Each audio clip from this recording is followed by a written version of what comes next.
Good morning everybody. Well, it's raining here in northwest Cumbria today, so all the work today that I'll be doing is in the tunnel. And today I've got a result on a compost trial I started a wee while ago with some quite interesting results, and then we're going to look at some of the tomatoes that I've already planted with the next stage of that and getting plants for free. So let's crack on. So a little while ago I was contacted by a subscriber to the channel who lives in the same county as myself, and he had access to one of the very few sort of biodigesters in this area. Now, a biodigester, what that is, it's a big dome-like structure, and the farmers heap things into it, and this particular one uses pig manure, and he grows his own wheat and rye and adds a few other local resources from his farm, and he composts it in this biodigester. And what that does then, produces heat that in turn powers a turbine which produces electricity, which he sells back to the grid. Now, we all know farming's in crisis, so this thing in itself is great because this farmer is diversifying and he's future-proofing his farm, and that's got to be a good thing in my mind. And the end result is that what goes in to be composted comes out as compost, and then people like us can get hold of it. So I managed to get some off this subscriber, and he gifted me a couple of bags of the stuff, and I've used it here as a bean test. It's always a good idea to do a bean test because you never really know exactly what's in a compost until you've used it, and it's not really a good idea if you're getting compost that's more from an organic source as opposed to a bag compost that will have been checked by a company or the origins will be known of. There could be traces of weed killer in there, and you can pot all your plants up and then everything dies.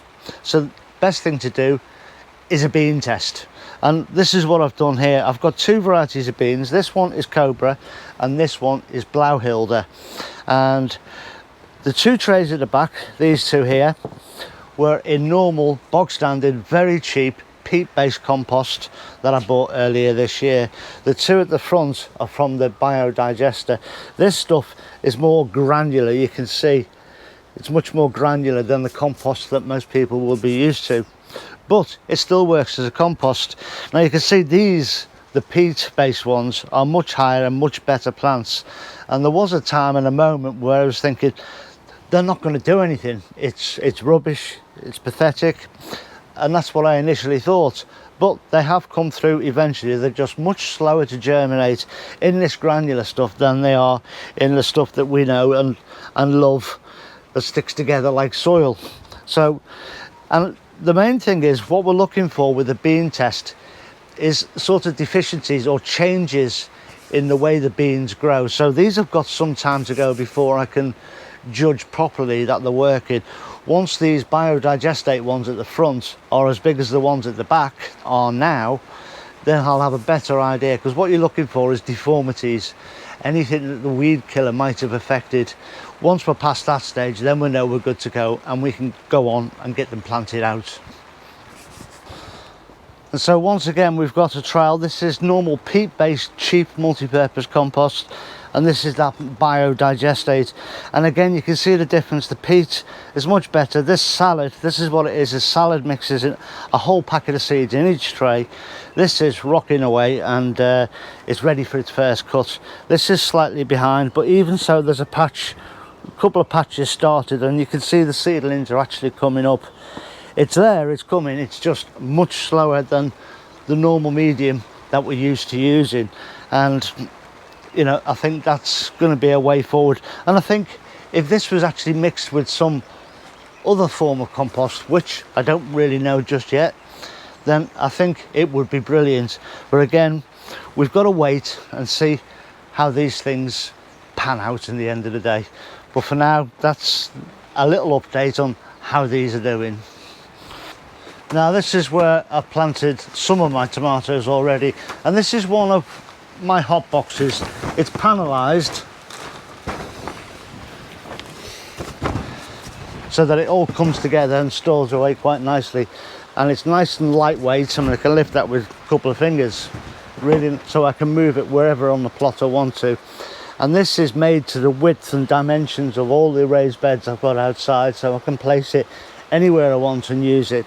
But this was put on and the plants inside planted 2 days after our last frost here, and I had my eye on the weather, and we had a couple of weeks of much warmer weather and favourable temperatures at night, so where they were sort of 9-10 degrees overnight, and that's when I brought them down.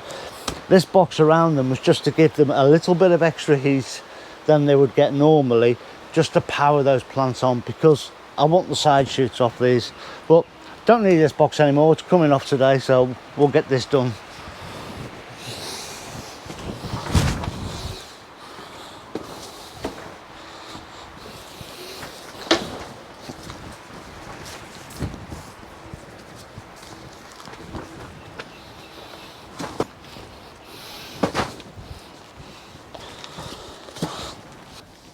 So these are my Crimson Crush plants I planted a few weeks ago. They were planted 2 days after the last predicted frost, and I was looking at the weather and we had a prolonged warm spell coming up, so I knew it was safe to plant these, and I put the hot box around them just to give them that little bit of extra warmth, which has done well, because now they're sort of approaching 30 inches high.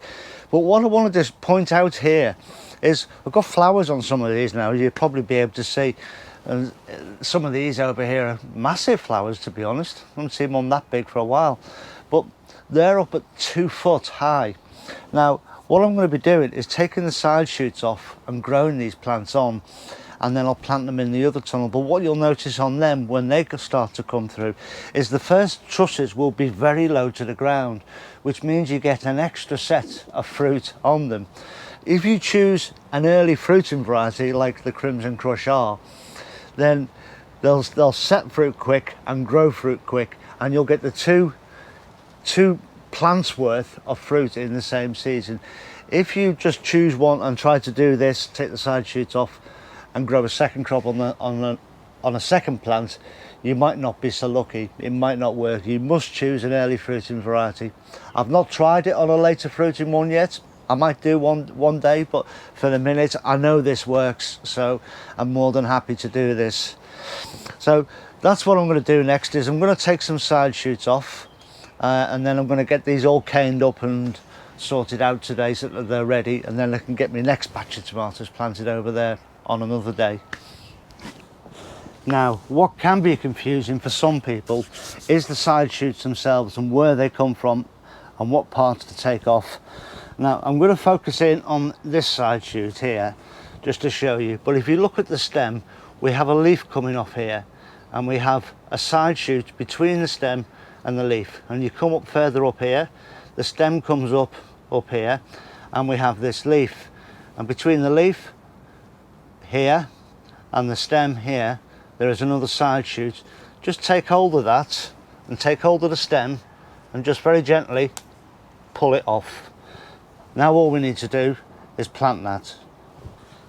So we've got a module tray here full of compost, and this has been pre-soaked because I don't really want to be watering on top of these very delicate leaves at the top, because they're very young leaves just coming through. So pre-watered this, and I'm just going to dibble a little hole in, pop it in fairly deep, and just put the compost around them. Now this, I can feel this compost is very wet.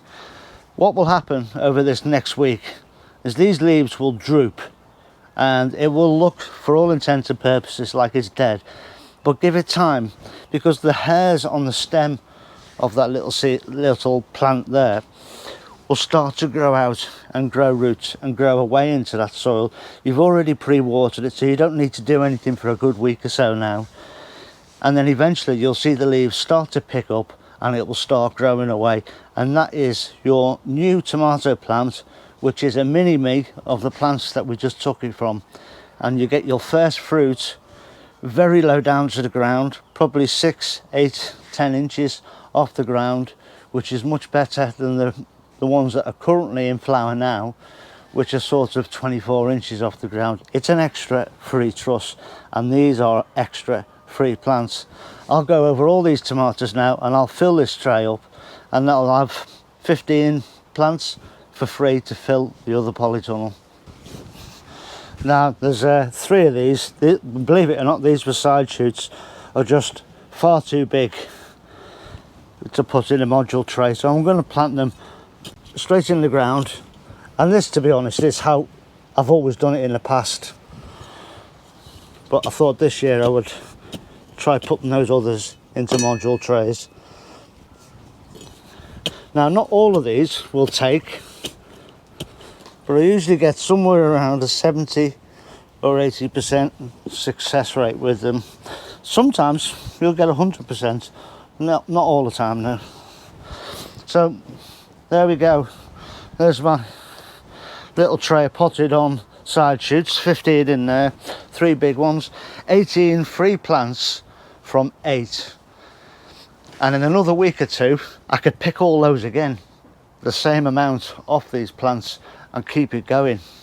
But you know, this is probably more than enough for me.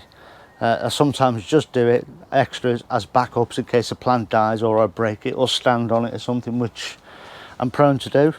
But there we go, there's plants for free. Now I would hope to be planting out these Sideshoots in about 3 weeks time, maybe 4, it's weather dependent, but they'll all go in that other tunnel there. So if you want to see the progress of these and how fast they do grow, then please do hit the big red button down here, the subscribe, and the notification bell next to it, and every time I post a new video you'll get an email letting you know I have, and then you don't miss it. So it's that simple really. Really pleased about that. Pleased that I've got these plants in, I've got the Sideshoots on, and I've got flowers on the plants. To me, this is the start of the season. But for today, that's it. Look after yourselves, everyone. Stay safe. I'll see you all very, very soon. Ta-ra now.